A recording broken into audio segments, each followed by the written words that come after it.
حنان ده كان حمى قيافة، وكان كبير كهنة قبل قيافة من حوالي سنة 6 ميلاديا لسنة 15 ميلاديا، لكنه فضل محافظ على نفوذه وسلطته حتى بعد ما الوالي الروماني فاليريوس جراتوس عزله.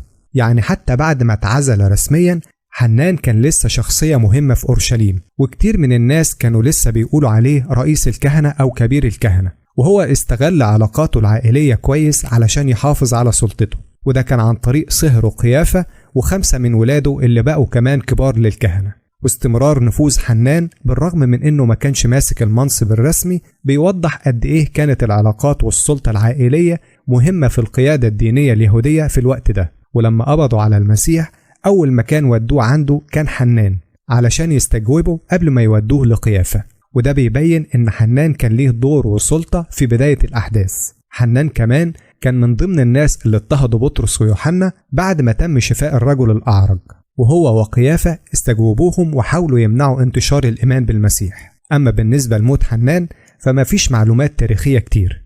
في رواية بتقول إنه مات لما خبط دماغه في الحيط بعد ما حس بالندم على دوره في موت المسيح، لكن دي مجرد رواية مش مؤكدة. وفي رواية تانية بتقول إن الرومان قتلوه حوالي سنة 70 ميلادية.